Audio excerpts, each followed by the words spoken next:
Boa noite a todos os nossos irmãos espíritas, boa noite a todos os nossos irmãos do Grupo Espírita Amor ao Próximo, nossos irmãos de Morro Azul.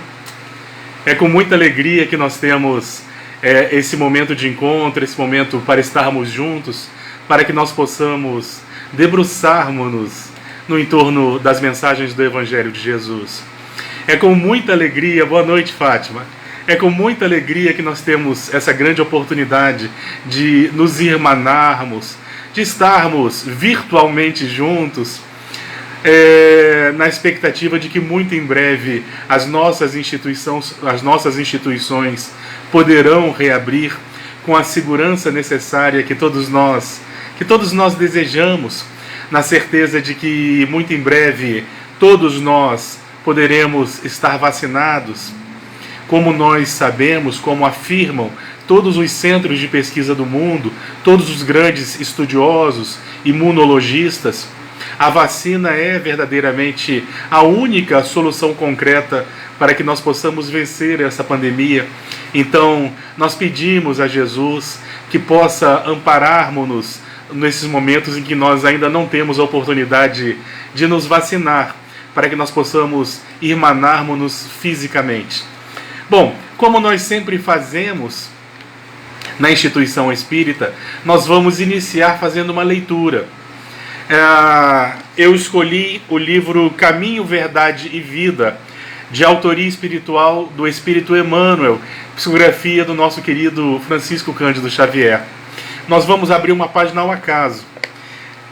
E isso vai proporcionar que as pessoas que estão vendo o convite agora possam ir entrando, possam ir se harmonizando, para que essa mensagem possa, de alguma forma, fazer morada nos nossos corações, nos nossos pensamentos. Abri no item 90, ensejo ao bem. Jesus, porém, lhe disse: amigo, a que vieste? Então, aproximando-se, lançaram mão de Jesus e o prenderam. Isso está no Evangelho de Mateus, capítulo 26, versículo 50. É significativo observar o otimismo do Mestre, prodigalizando oportunidades ao bem, até ao fim de sua gloriosa missão de verdade e amor junto dos homens. Cientificara-se o Cristo com respeito ao desvio de Judas, comentara amorosamente o assunto, na derradeira reunião mais íntima com os discípulos. Não guardava qualquer dúvida relativamente aos suplícios que o esperavam. No entanto, aproximando-se, o cooperador transviado beija-o na face. Identificando-o perante os verdugos, e o mestre, com sublime serenidade, recebe-lhe a saudação carinhosamente e indaga: amigo, a que vieste? Seu coração misericordioso proporcionava ao discípulo inquieto o ensejo ao bem, até o derradeiro instante. Embora notasse Judas em companhia dos guardas que lhe efetuariam a prisão, dá-lhe o título de amigo. Não lhe retira a confiança do minuto primeiro, não o maldiz, não se entrega a queixas inúteis, não o recomenda à posteridade com acusações ou conceitos menos dignos. Nesse gesto de inolvidável beleza espiritual, ensinou-nos Jesus que é preciso oferecer portas ao bem, até a última hora das experiências terrestres, ainda que, ao término da derradeira oportunidade, nada mais reste além do caminho para o martírio ou para a cruz dos supremos testemunhos. Após a leitura dessa belíssima mensagem, que nos convida a insistirmos no bem até o último instante, até os últimos segundos, embalados, inspirados nessa leitura, nós vamos convidar a todos os nossos irmãos que possam nos unir, que possam se unir conosco através de uma prece, para que nós possamos permitir que os amigos espirituais possam inspirar-nos, possam nos auxiliar, para que nós não venhamos a cometer equívocos com relação à interpretação da doutrina espírita, para que os nossos lares possam ser visitados por esses personagens, por essas entidades que tanto amamos, que tanto nos amam, que possam, de alguma forma, abençoar nossos lares, unir ainda mais nossos familiares, que possamos nesses instantes ser visitados por esses amigos do invisível, na certeza de que a partir desse momento nós respiraremos um ar diferente, faremos um ar mais fraterno, um ar com esse frescor, com esse refrigério maravilhoso que a mensagem da paz, da esperança nos traz. Então eu vou convidar todos os nossos irmãos para esse minutinho de silêncio, para que nós possamos nos unir em pensamentos.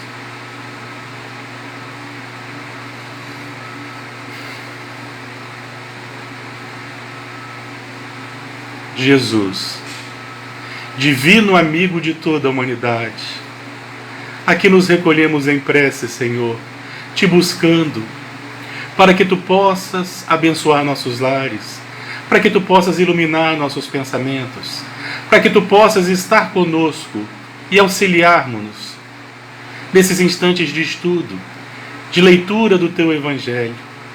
Divino amigo, te agradecemos a oportunidade de estarmos aqui nesse educandário divino, no educandário terrestre. Te agradecemos pelo pão nosso de cada dia que não nos faltou. Te agradecemos pelas oportunidades de trabalho. Te agradecemos pela saúde do corpo físico. Te agradecemos até por aqueles instantes que a saúde possa nos ter faltado temporariamente. Te agradecemos pelo lar. Te agradecemos por nossas famílias. Te agradecemos pela grande oportunidade de crescimento, Jesus. E eternos pedintes que somos da tua misericórdia, intercede por nós, ilumina-nos nesses instantes, e primeiramente em teu nome, Jesus, que é o anjo de toda a humanidade, em nome de todos os nossos amigos espirituais, de todos os nossos guias em especial, da patronesse dessa instituição, Anália Franco, nós gostaríamos de pedir permissão, Senhor, para que nós possamos iniciar o estudo do teu Evangelho, para que nós possamos estudar na certeza de que os amigos espirituais nos auxiliarão. Que assim seja.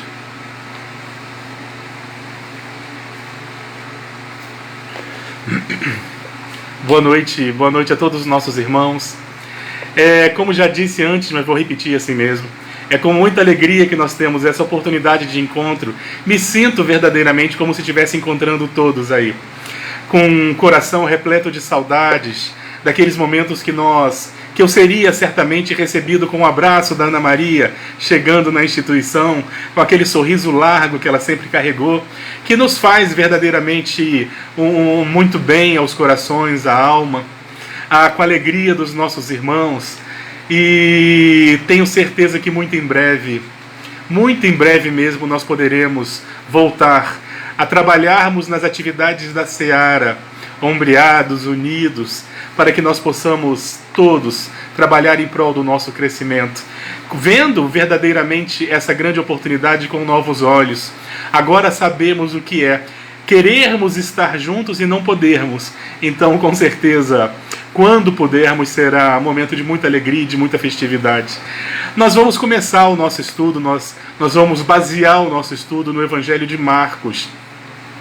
Como nós sabemos, João Marcos, ele não conheceu Jesus. Entretanto, segundo historiadores, segundo teólogos, Marcos teria escrito o seu evangelho com base principalmente nas pregações de Pedro, estando Marcos em Jerusalém. Então, alguns consideram o evangelho de Marcos aquele evangelho que Pedro nunca escreveu. Nós vamos falar exatamente do início do evangelho, do seu capítulo 2. Logo no capítulo 2 do Evangelho de Marcos, nós vamos encontrar algumas passagens muito curiosas, que vão exatamente nortear as nossas reflexões, que vão nos proporcionar a oportunidade do estudo dessa noite. No Evangelho de Marcos, nós vamos encontrar então, no capítulo 2, uma passagem muito curiosa. Diz que estava Jesus por uma estrada e passaria ele por uma coletoria de impostos.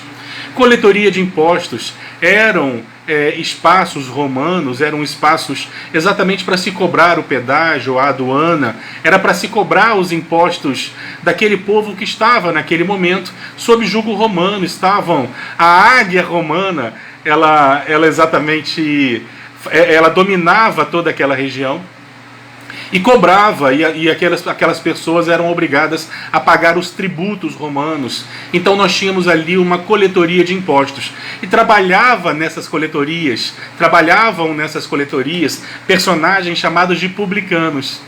Gente, não preciso nem dizer que os publicanos eram odiados pelos judeus. Os publicanos eram judeus, mas eram judeus que trabalhavam para os romanos, então eram vistos como traidores, eram vistos como pessoas sujas, eram vistos como pessoas desonestas. Então os publicanos, vez por outra, nós vamos encontrar nas páginas dos evangelhos, eles eram destratados, eles eram detestados pelos outros judeus, e é natural que fosse assim, não seria muito diferente nos dias de hoje, porque os publicanos eram judeus que trabalhavam exatamente para os romanos. Bom, então Jesus se aproxima de uma dessas coletorias de impostos, e ali nós temos um personagem chamado Levi. Levi, que mais tarde ele se notabilizaria para a eternidade, ele entraria para a história com o nome de Mateus. E os seus registros evangélicos, os seus registros biográficos acerca da vida de Jesus atravessariam os séculos. Curiosamente, quando Jesus se aproxima de Levi, Jesus simplesmente, segundo a narrativa de Marcos, Jesus simplesmente vira para ele e diz assim: vem e me segue. Vem e me segue, uma simples frase. De forma que Levi, ele abandona a coletoria de impostos e passa a seguir Jesus. Curiosamente, foi apenas uma frase. Quando nós meditamos nessa passagem, nós encontramos algumas explicações para isso. Por exemplo, é possível que Levi já tivesse ouvido Jesus falar. É possível que Levi já tivesse ido ao encontro de Jesus por curiosidade, mas nós não temos essa certeza. A única certeza que temos é que Jesus, então, ao passar pela coletoria de impostos, ele vai ao encontro de Levi, lhe estende a mão, e quando eu falo lhe estende a mão, é como eu imagino, porque isso também não está registrado, colocando um pouquinho de romantismo, talvez. Mas Jesus, então, teria apenas lhe convidado: vem e me segue. E Levi o seguiu. É simples, né? Qual seria a explicação para isso? Qual seria? É possível que ele já conhecesse a mensagem de Jesus de antemão. É possível que ele já tivesse ouvido falar de Jesus. Jesus estava iniciando a sua jornada, a sua peregrinação, o seu messianato, a disseminação da boa nova. Aquele período que durou apenas 3 anos, estava no comecinho, mas é possível que de alguma forma Levi já tivesse ouvido falar de Jesus pela facilidade com que ele abandona a sua vida e passa a seguir Jesus. Talvez tenha sido o magnetismo de Jesus, talvez estar na presença de Jesus tenha feito com que ele se encantasse de tal forma que ele verdadeiramente tivesse seguido Jesus e o conhecido a partir daquele momento. Nós não temos como saber, não existem relatos, não existem registros nos evangelhos a esse respeito. Mas eu tenho aqui um testemunho muito curioso, que talvez nos ajude a entender o que aconteceu naqueles momentos. Há muitos anos atrás, eu tive uma vontade incrível de visitar o médium Francisco Cândido Xavier, quando ele estava fazendo 90 anos. Aqui vai um segredo. Eu não atentei, quando resolvi viajar, eu não atentei para esse detalhe. Eu não fui porque era seu aniversário. Eu fui apenas para encontrá-lo. Não para falar com ele, mas para ver as suas atividades. Ele já se encontrava muito alquebrado. Então, naturalmente, que eu não iria exigir dele seu tempo. Eu só queria estar na presença dele, nas reuniões que ele promovia, ouvir sua voz. Só que para viajar, eu não queria viajar sozinho. E todos os meus amigos espíritas, naquela ocasião, eles não puderam me acompanhar. Isso foi exatamente quando o Chico fez os seus 90 anos, no ano 2000. E eu tive um amigo que resolveu me acompanhar, a meu pedido, a meu convite. Só que ele não era espírita, muito pelo contrário. Ele era ateu, ele se dizia ateu. Ele era sociólogo, mestre em sociologia. Ele era muito refratário a todas as religiões, a todas as ideias de espiritualidade, dada principalmente a sua formação acadêmica. Era professor, lecionava sociologia e resolveu ir comigo pela amizade que nós tínhamos desde nossa infância. Quando nós chegamos em Uberaba, depois de muitas horas de viagem, foi que eu descobri que era aniversário do Chico. Existia uma fila quilométrica de pessoas para vê-lo. Curiosamente, o Chico, já muito ao quebrado, carregado por algumas pessoas, ele foi à Casa da Prece. Naquela noite, naquele dia, ele atendeu bem mais de 3.000 pessoas que passavam por ele. Ele estendia a mão, oferecia uma rosa e dava uma mensagem de consolo e de esperança, e era o suficiente para aquelas pessoas. As pessoas viajaram de todas as partes do Brasil, diversos ônibus de turismo estavam todos lá para poderem comemorar o aniversário do Chico. E era uma fila verdadeiramente quilométrica que dobrava sobre o quarteirão. Quando foi se aproximando a minha vez de cumprimentar o Chico, que um pouco de egoísmo e descaridade da minha parte, eu queria cumprimentá-lo, eu queria me aproximar dele, eu entrei na fila também. E quando chegou a minha vez, eu queria ter fotos desse encontro. E eu pedi para esse meu amigo que ele pudesse participar do encontro, para que ele pudesse fotografar eu dando um abraço no Chico, eu tocando em sua mão. Quando chegou a minha vez, eu pedi ao Chico se eu podia tirar uma foto ao seu lado, o que ele imediatamente anuiu. E quando eu fui olhar para esse meu amigo, que estava ali completamente descrente, que estava ali completamente como era de se esperar dele, ele estava ali em algumas vezes até rindo, debochando. Quando ele se aproximou do Chico, quando nós conseguimos adentrar na Casa da Prece depois de muitas horas de fila, ele começou a chorar copiosamente. Ele rompeu num choro que eu não conseguia entender, não conseguia enxergar a explicação para aquilo, como se ele não estivesse refratário a todo aquele magnetismo que o Chico emanava, e realmente todos nós sentíamos, conforme a gente ia se aproximando do Chico, o ar que a gente respirava mudava, todo o nosso corpo sentia a sua presença, sentia algo de diferente. Eu fico imaginando o que era se aproximar de Jesus. Nós sabemos, naturalmente, que existem pessoas que conseguem ser refratárias a energias positivas, desperdiçando verdadeiramente aquela grande oportunidade. Mas talvez tenha sido algo semelhante que fez com que Levi, quando Jesus se aproxima e pergunta, vem e me segue, ele abandona tudo e o segue integralmente, mudando completamente sua vida. Esse meu amigo, naturalmente, não se tornou espírita, porque não era esse o nosso propósito, nunca foi esse o meu propósito, e também não era o propósito dele. Ele adquiriu alguns livros e espiritualizou-se. Hoje ele mora na cidade de Teresópolis, ele participa de uma comunidade Hare Krishna, espiritualizou-se à sua maneira. Isso me deixa muito feliz, naturalmente, porque foi naquele momento que ele conseguiu romper com os muros que ele havia construído através do seu academicismo, através das barreiras que ele havia construído, que faziam com que ele rejeitasse a ideia da religião, e eu compreendo naturalmente. Mas naquele momento, ele não estava refratário àquilo. Quando ele se aproxima, ele não consegue tirar a fotografia. Ele que se vangloriava da razão e do seu ceticismo, ele chorava copiosamente como eu nunca vi antes. Então eu fico imaginando o que teria sido o encontro desses personagens com Jesus. Era natural que nem todos aproveitassem esse momento, porque existem pessoas que são verdadeiramente impermeáveis às boas energias, temporariamente, eu creio. E Levi passa a seguir Jesus. Mas o que nós vamos estudar no dia de hoje é um momento que ocorre logo após esse encontro. Diz o Evangelho de Marcos que logo após a conversão de Levi, logo após a conversão de Mateus, Jesus vai à sua casa e ele senta à mesa com outros publicanos. Segundo a narrativa de Marcos, eram publicanos e pecadores. Jesus estaria à mesa ceando, se banqueteando. lá a convite de Levi, a convite de Mateus. De repente apareceram alguns fariseus e alguns escribas.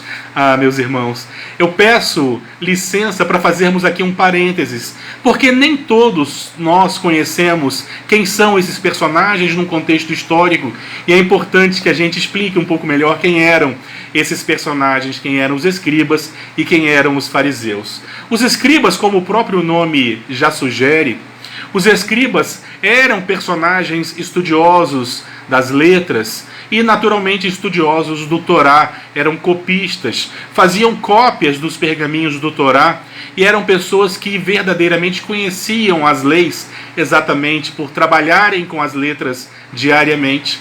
E também tinham ali outro personagem que eram os fariseus. O farisaísmo era uma seita do judaísmo que teria surgido 2 séculos antes do Cristo, antes da vinda do Cristo. E os fariseus, eles eram, a grosso modo, eu vou defini-los como fiscais da religiosidade alheia. Eram personagens que gostavam de exigir rigor na interpretação e na leitura do Pentateuco judaico, do Torá. Eram pessoas que se vestiam diferente dos demais, que queriam tratamento diferenciado, que exigiam os primeiros lugares, os primeiros assentos nas sinagogas. Eram personagens que aparentavam, que viviam dessa aparência. Jesus, quando se refere aos fariseus, Jesus é muito duro, é muito rígido. Nós vamos encontrar no Evangelho de Mateus, inclusive, Jesus referindo-se aos fariseus como sepulcros que são caiados de branco por fora, mas são repletos de podridão por dentro. Em outro momento, Jesus diz que os fariseus, eles gostam de atar uma pedra de mó no pescoço das pessoas. As pedras de mó eram grandes pedras circulares que eram movidas por um asno exatamente para moer os grãos e, naturalmente, eram muito pesadas. Segundo Jesus, os fariseus eram aqueles que gostavam de atar essa pedra pesada no pescoço das pessoas, que eram exatamente as exigências religiosas. Mas essa mesma pedra os fariseus não queriam carregar nem com o dedo mínimo, ou seja, quem eram os fariseus? Eram aqueles que gostavam de cobrar a religiosidade dos outros, mas na sua vida íntima eles mesmos não faziam, eles mesmos não agiam de acordo com aquilo que eles cobravam. Então nós tínhamos aí 2 personagens, os escribas e os fariseus. E eles começam a criticar Jesus. Eles começam a criticar Jesus. Como pode ser esse o Messias? Ser esse aquele que vai nos libertar? Como pode ser esse o personagem tão aguardado pelos nossos ancestrais, se ele senta-se, se ele come e bebe com publicanos e pecadores? Como pode ele sentar junto com publicanos e pecadores? Jesus, de alguma forma, ouve a crítica dos fariseus e teria dito: os sãos não necessitam de médico, mas sim os que estão doentes. Os sãos não necessitam do médico, mas sim os que estão doentes. A primeira coisa que a gente observa, analisando essa frase de Jesus, que vai servir de fundo para que nós possamos promover todo o estudo dessa noite, nós primeiro temos que perceber que Jesus não disse que ele veio para os que são doentes. Ele veio para os que estão doentes, mostrando que toda e qualquer doença, e aí no caso ele se refere, usando uma figura de linguagem, não à enfermidade do corpo físico, mas às nossas enfermidades morais, naturalmente, porque Jesus não veio à Terra como um médico para curar corpos, embora ele tivesse tido a oportunidade de dar novas oportunidades àqueles que cruzassem o seu caminho, e inúmeras dezenas de curas foram verdadeiramente promovidas segundo os registros evangélicos.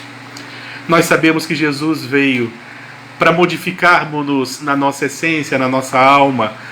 Então nós entendemos que a falta de saúde, a doença a que se refere Jesus, ele está se referindo às nossas mazelas morais, às nossas más inclinações, os nossos vícios. Curiosamente diz Jesus que ele não veio para os doentes, para os que são doentes. Ele veio para os que estão doentes, mostrando que as nossas mazelas morais, elas têm uma condição temporal. Hoje nós erramos, mas é possível que amanhã nós não erremos mais. na certeza de que todos nós melhoraremos, na certeza de que todos nós progrediremos. Todos nós estamos temporariamente enfermos. Mas Jesus, ele teria dito aos fariseus e aos escribas: ele não veio para os sãos, ele veio para aqueles que estão doentes. O médico não veio para os sãos, ele veio para os que estão doentes. Meus irmãos, quem de nós, ou quem entre nós, não se encontra enfermo de alguma forma? Não encontra a enfermidade na alma?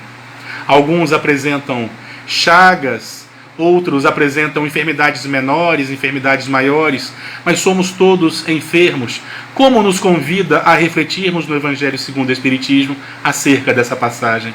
Somos todos nós enfermos, mas nem todos nós reconhecemos a nossa enfermidade. É necessário que aqueles que queremos seguir a mensagem de Jesus, a sua boa nova, que nós também sejamos capazes de perceber que todos os ensinos de Jesus é para nós. É para que nós possamos nos curar. Mas é necessário que nós vençamos o nosso ego e sejamos capazes de perceber aquilo que deve ser mudado em nós. Se nós não encontramos nada que mereça ser mudado em nós, então já somos perfeitos. E Jesus não veio para aqueles que se julgam perfeitos, para aqueles que se acham perfeitos. Ele veio para mim, que sou todo errado. Ele veio para nós, que sabemos que precisamos mudar. Ele veio para nós, que reconhecemos as nossas falhas, as nossas más inclinações, os nossos vícios. E é muito curioso isso, porque o nome disso é humildade. Quando nós pegamos os dicionários mais antigos, nós vamos encontrar o significado da palavra humildade. A palavra humildade é a consciência das próprias limitações. É o indivíduo que que enxerga em si as suas limitações, percebe que as suas certezas são limitadas e que nada sabe. Talvez a frase que melhor define a humildade seja uma frase de origem socrática que diz que quanto mais sei que nada sei. Isso é uma palavra que define bem o conceito de humildade. O humilde é aquele que consegue reconhecer as suas dificuldades, as suas deficiências e tudo aquilo que pode ser melhorado. Entretanto, existem alguns equívocos. Muitas pessoas costumam se referir à humildade utilizando como se ela fosse sinônimo de pobreza. Por exemplo, é comum as pessoas verem alguém em condição social inferior à pobreza e falarem assim: olha, uma pessoa humilde. Não necessariamente aquela pessoa em condição de pobreza, ela é humilde. Porque eu conheço pessoas que são pobres e não são humildes, muito pelo contrário, são arrogantes. E eu conheço também pessoas que são muito ricas e conseguem ser humildes. Porque a humildade é isso. É o indivíduo compreender as suas próprias limitações. É o indivíduo compreender as suas falhas, aceitar as suas falhas, enxergar as suas falhas. E todos nós as temos, naturalmente. Só que só os humildes conseguem enxergar. Nós vamos falar bastante sobre isso, mas hoje, quando nós abrimos os dicionários, nós encontramos outras definições para a palavra humildade. Isso porque a língua portuguesa ela é dinâmica, ela não é estática. E novos conceitos são o tempo todo incorporados. Então, quando nós abrimos os dicionários modernos, nós vamos encontrar lá humildade também como sinônimo de pobreza. Mas quando nós pegamos os dicionários mais antigos, nós não encontramos a pobreza como sendo sinônimo de humildade. É porque nós passamos lentamente a utilizar essa palavra com medo de ofendermos, com medo de diminuirmos. Isso não é verdade. Não diminuímos ninguém quando falamos que alguém é humilde, muito pelo contrário. É alguém que tem noção de si mesmo, é alguém que se conhece verdadeiramente. Não à toa, a palavra humildade ou humilde é uma palavra que tem origem no grego, e esse prefixo da palavra humildade, ele vem de humus, que quer dizer em grego terra. Não à toa, esse mesmo prefixo é usado na palavra humanidade, ou homem. É o mesmo prefixo, porque todos nós vimos da terra. Então, quando nós falamos de humildade, a gente está falando de autoconhecimento. De autoconhecimento. E nós costumamos também nos equivocar, por exemplo, quando nós achamos que ser humilde é se encontrar ou se achar inferior ou menor do que as outras pessoas. Isso não é verdade. Humilde é aquele que reconhece, não se reconhece menor ou inferior, é aquele que se reconhece igual. É aquele que se reconhece igual. Não é falsa modéstia, pelo amor de Deus. É aquele que verdadeiramente sabe o quanto ainda precisa estudar, o quanto ainda precisa progredir, o quanto precisa melhorar, e tudo isso demanda esforço da nossa parte. E todos nós espíritas somos convidados o tempo todo para que nós façamos essa reflexão que nós chamamos de autoconhecimento. Conhecer as nossas chagas, as nossas enfermidades, reconhecer o nosso egoísmo, reconhecer a nossa vaidade, reconhecer o nosso ciúme é fundamental. Não à toa toda a literatura espírita nos convida à reforma íntima todo o tempo. Inclusive, para que um livro seja considerado um livro espírita, não basta que ele nos traga informações sobre vida após morte, sobre mediunidade, sobre espiritualidade. É necessário que de alguma forma ele nos auxilie na reforma íntima, porque senão ele é simplesmente um livro que conta histórias ou que fala da imortalidade da alma, é um livro espiritualista. Para que o livro seja considerado espírita, é necessário que ele nos proporcione, além disso, ensejos, subsídios para a nossa reforma íntima, para que nós possamos vencer as nossas más inclinações, o nosso egoísmo, o nosso ciúme, o nosso rancor. E isso é necessário que nós façamos uma viagem para dentro de nós mesmos. Não à toa Jesus teria dito em determinado momento: o reino dos céus está dentro de vós. É uma busca que nós devemos fazer para dentro e não para fora. Não buscamos para fora, devemos buscar para dentro, nessa busca interior de nós mesmos, na tarefa do autoconhecimento. É algo tão importante que nós vamos encontrar nas obras básicas da doutrina espírita.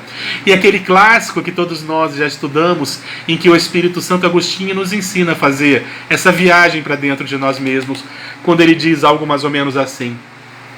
Ele vai nos dizer que quando ele esteve na Terra, ele fazia um exercício. Todos os dias, quando ele ia repousar à noite, ele fazia uma reflexão de todas as horas do dia que haviam se passado. E se em algum momento, no relacionamento com outras pessoas, no relacionamento interpessoal, se ele encontrasse ali ocasião ou possibilidade de ter magoado alguém, na primeira oportunidade ele iria se desculpar, ele ia consertar. Só que no parágrafo seguinte, ele diz o seguinte: mas nós temos uma tendência a não perceber esses nossos erros, manifestação naturalmente do nosso ego, que nunca admitimos que erramos.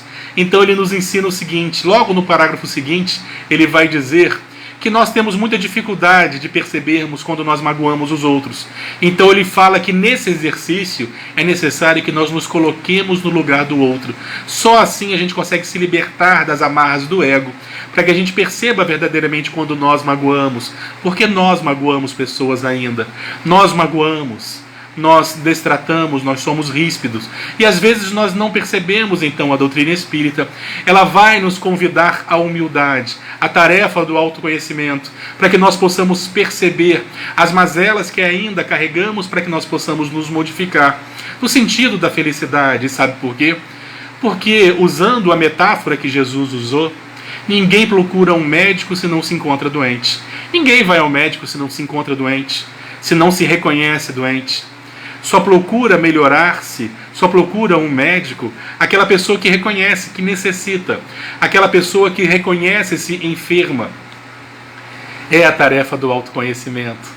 Todos nós somos repletos de imperfeições ou de más inclinações morais, a não ser que entre nós exista algum espírito do calibre de Jesus, algum espírito de escola. Aí eu estaria me equivocando, mas eu tenho certeza que se existir alguém perfeito entre nós também não está se ofendendo. Não está se ofendendo com o meu equívoco. Então a doutrina espírita ela vai nos convidar à tarefa do autoconhecimento. Ela vai nos convidar à tarefa da humildade. E é uma luta que nós travamos contra nós mesmos, contra o nosso ego, porque nós temos uma tendência a achar que nós nunca erramos. O erro é sempre dos outros. Nós somos naturalmente uma linda flor perfumada, um lírio do campo, que nós só temos beleza e perfume, isso não é verdade. É que nós utilizamos a lente cor-de-rosa do amor na indulgência, na percepção de nós mesmos. A gente sempre se acha muito mais legal do que somos. E quando temos conflitos, a culpa é sempre dos outros. Agi dessa forma porque fulano me provocou. Falei aquilo porque fulano merecia. Tá vendo? Nós sempre temos desculpas para mascarar as nossas más inclinações, a necessidade de nós modificarmos o nosso comportamento, o nosso pensamento, e é um exercício. É um exercício que todos nós devemos travar e que não se encerra. Nós deveremos sempre estarmos tentando trilhar esses caminhos que nos fazem melhores, esses caminhos que nos conduzem à nossa reforma íntima, que nos fazem perceber o outro, que nos fazem nos colocar no lugar do outro. É a grande tarefa a que Jesus nos convida. Ele veio para nós que erramos, não veio para aqueles que se julgam perfeitos, ou não se reconhecem, ou não reconhecem as suas imperfeições. Tem pessoas que dizem assim: eu até erro. Eu até erro. Tem pessoas que dizem algo do tipo: eu erro, mas fulano errou também.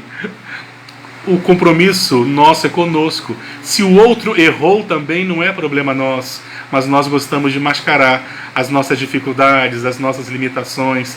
É tão difícil conviver nos nossos relacionamentos familiares, profissionais, com aquelas pessoas que nunca erram. É tão difícil. E as pessoas não percebem o quanto magoam, colocam-se verdadeiramente nesse pedestal, nesse trono, entronam-se nisso que é ilusório, nisso que é fictício. E Jesus deixa claro que, infelizmente, ele não veio para elas, para essas pessoas que não têm erros. Ele veio para nós que erramos, para nós que já reconhecemos os nossos erros, porque todos erramos. E é natural nesse mundo de provas e expiações. É natural. Se eu pudesse enumerar aqui todos os meus erros, todos os meus vícios, primeiramente eu morreria de vergonha. E depois, isso não resultaria em nada de proveitoso para ninguém. Mas somos todos ainda enfermos. Todos nós trazemos em nossos corações e reflete em nossas atitudes as chagas do nosso ego, do nosso egoísmo. Ainda alimentamos conceitos do mundo do tipo: se a farinha é pouca, o meu pirão primeiro. O nome disso é egoísmo. Nós ainda alimentamos conceitos do mundo do tipo: eu dou um boi para não entrar numa briga, mas dou uma boiada para não sair dela, o que é um absurdo. Nós deveríamos dar um boi e uma boiada para não entrar em briga alguma, porque tudo isso é manifestação do nosso ego, que vai nos iludindo, nos dizendo que os outros não têm o direito de nos ofender, que os outros não podem errar para conosco. E a verdade é que podem sim, nós também erramos para com os outros, somos todos humanos. Então nós vamos alimentando esses conceitos do ego. Então vamos todos nós fazermos essa viagem interior de autoconhecimento, na busca da humildade, porque somos todos enfermos. Mas curiosamente, esse capítulo, o capítulo 2 do Evangelho de Marcos, é um capítulo tão interessante que nós não vamos encerrar por aí.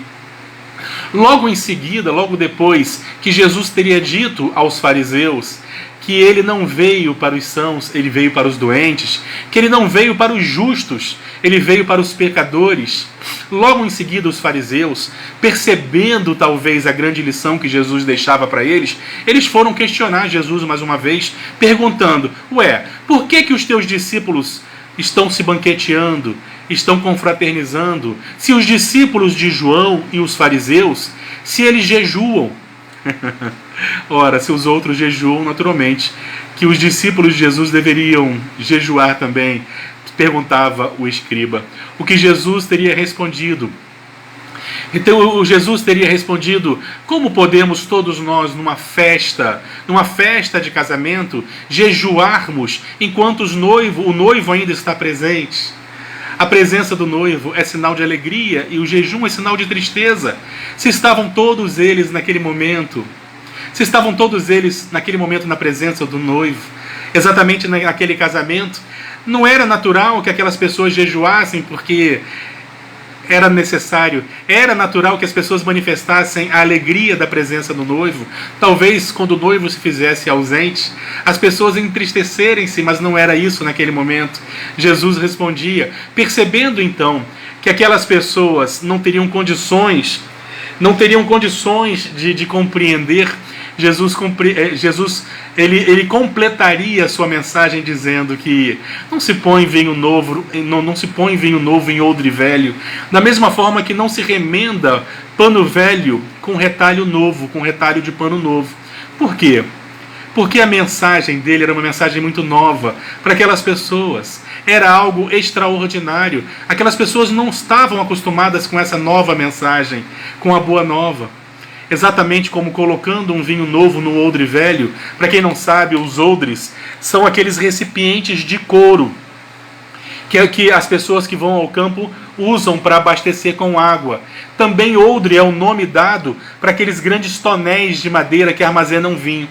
Quando nós colocamos um vinho novo num odre velho, aquele vinho, ao fermentar, sendo odre de madeira velha, ele arrebenta a madeira, mostrando que aquelas pessoas que se amarravam a conceitos antigos, elas não tinham condições de compreender a mensagem de Jesus. E ele deixava essa metáfora maravilhosa: não se remenda com pano novo, pano velho, da mesma forma que não se coloca vinho novo em odre velho. Porque o velho não aguenta, o velho não tem condições, os velhos conceitos não têm condições de absorverem aquela nova mensagem. Era algo inédito, era algo muito revolucionário para algumas pessoas. Jesus, na sua compreensão, no seu amor, Jesus então ele mostrava que ele compreendia aquelas pessoas que naquele momento crivavam dessas observações esdrúxulas, como se houvesse alguma virtude verdadeiramente em jejuar, quando nós sabemos que o jejum mais importante não é o jejum dos alimentos que abastecem bioquimicamente o nosso corpo, mas é o jejum moral, é o jejum dos nossos julgamentos, é o jejum que nós devemos fazer na nossa língua ferina, que ainda ofende, que ainda mutila, que ainda magoa. É esse o convite que Jesus nos faz. Jesus não veio para os sãos, veio para aqueles que já reconhecem as suas enfermidades. Veio para mim que sou repleto de más inclinações e carente da sua mensagem e da sua intervenção. Meus irmãos, que a paz de Jesus nos abençoe a todos, possa estar em nossos lares. E eu gostaria de convidá-los para que nós possamos encerrar esse nosso encontro com uma prece de agradecimento, com uma prece pelos amigos espirituais que estiveram presentes e por termos estado todos nós unidos nesses instantes. Eu gostaria de convidá-los a todos para que nós pudéssemos então silenciar por alguns minutos e unirmos-nos em pensamento.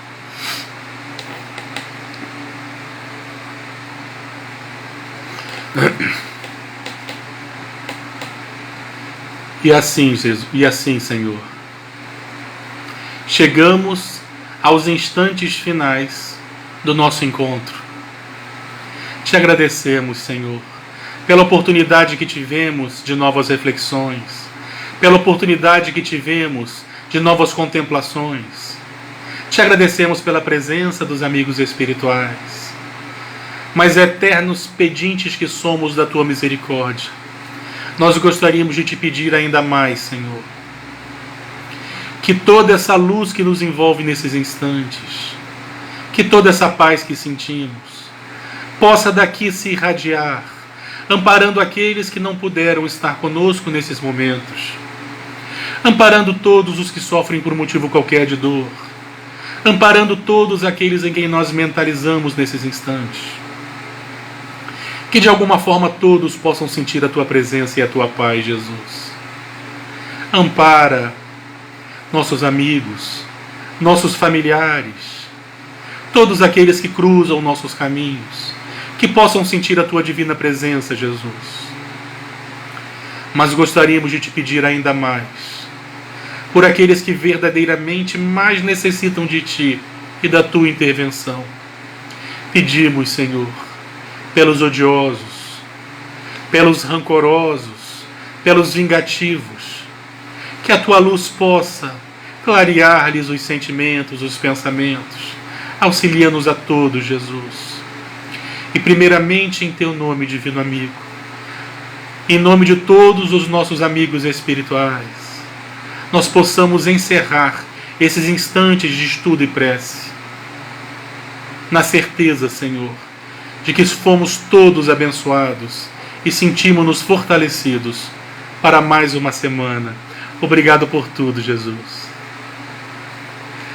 Meus irmãos, obrigado pela paciência, pela compreensão, e que a paz de Jesus permaneça entre nós.